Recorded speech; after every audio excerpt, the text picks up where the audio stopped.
I decided that at the age of 14, I was making $2,500 an hour Wow. speaking to audiences. But I did not want to just help the rich get richer. I wanted to speak to this generation. But you said something. You said, I became just what people thought I was. I hear you. The way they thought I was. That's how I became, and that's how I behaved. And I have a book here. It's called The Gospel of Hip Hop. Ah, speaking of the gospel, that takes me over to Sister Asia. Pioneer of the hip hop movement, like my girl Layla Steinberg. And we welcome you, Sister Asia. Thanks for Talk having to me, us. Cheryl Rich. Oh, my pleasure. Asher, Past Justice, and my brother over here, Hope. I am honored to be here as well. I am a Dutch Indonesian hip-hop junkie.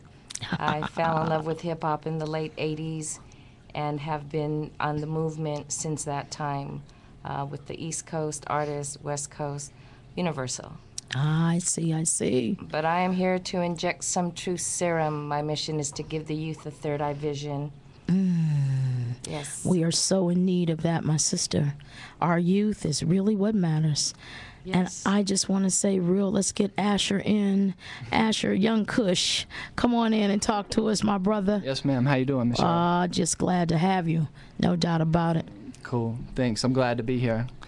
My name's Asher Underwood. I'm here representing the Truth About Tupac.com movement. All right. What is that movement about, my young brother? Truth About Tupac represents many things. It's a lot of people that's a part of it, but it's basically a collective movement for truth around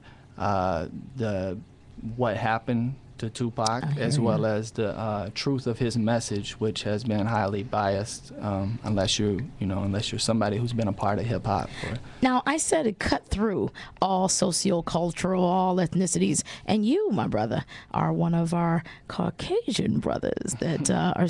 How did you fall in love with this music? Yeah, generally hip hop.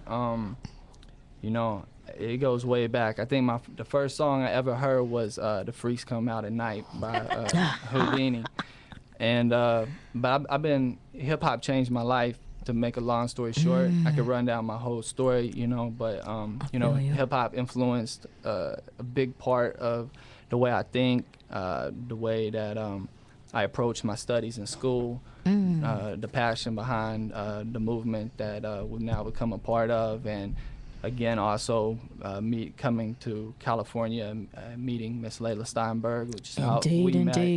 Yes, we did. Yes, we did, inside of Layla Steinberg's. I must shout out AIModels.org, the nonprofit Layla Steinberg in the trenches doing the work. I said we coming to save souls, guys. That's what we coming to do. And I got one young man over there just sitting in the cut. Pat's Justice. Tell us a little bit about you, my brother. Well, thank you, Cheryl. Thanks for having me. I want to give a shout out to everybody listening to CRNDigitalTalkRadio.com. My name is Pat Justice. I'm a hip hop artist and a poet from Los Angeles, California.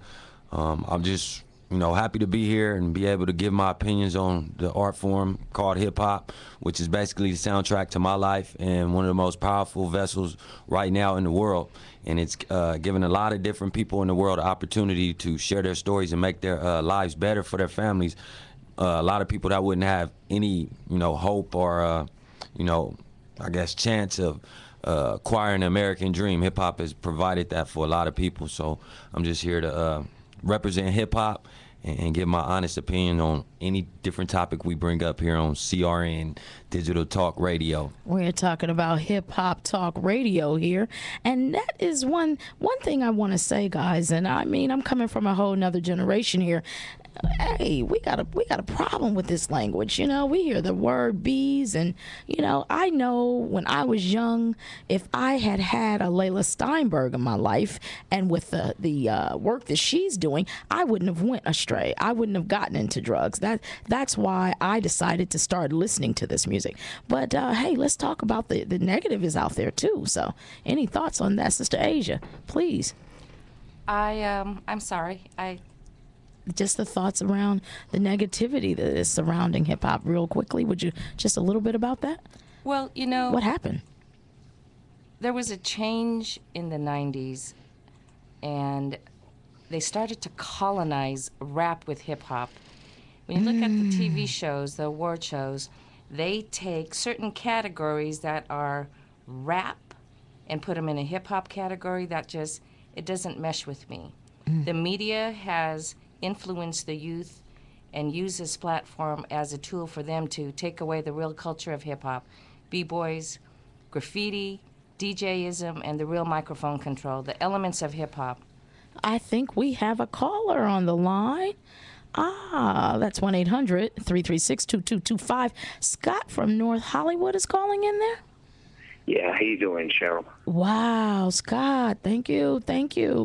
How Hey, are no you? problem. How you doing, my friend? All right now. So wonderful. Your thoughts around hip hop, my brother. Tell us real quickly a little bit about you, sir. Sure. I've been listening to hip-hop since I was 12 years old back in New York City. And I remember my first song was LL Cool J's I Can't Live Without My Radio. And from that song, I listened to Run DMC, and I fell in love with hip-hop. And now into my 40s, I got to say, hip-hop's come such a long way from that time. But I'm so still involved into it, and I love it, you know? Tell us how you look, my brother. Tell us a little bit about you. Who are you? I mean, what? Who am I? Yes, real quick.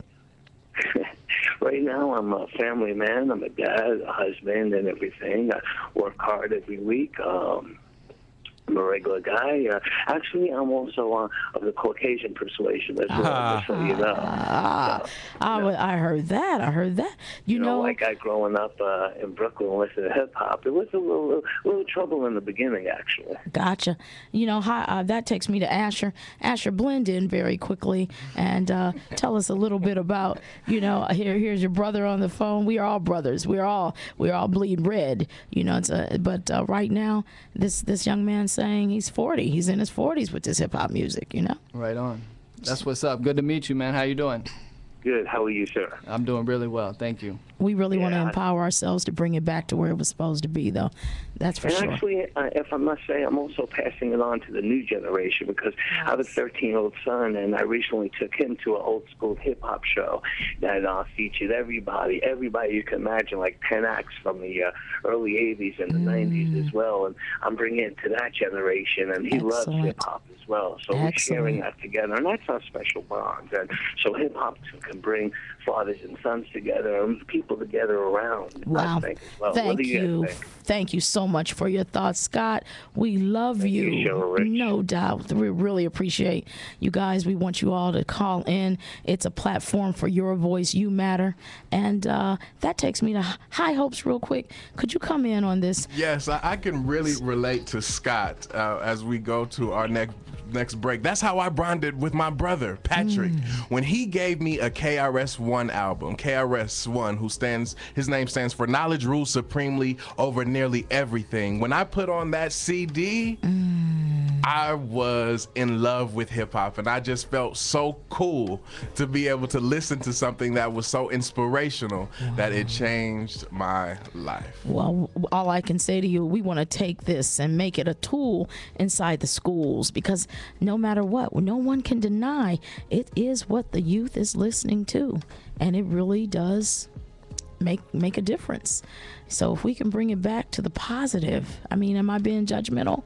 I think I'm human. What can I say?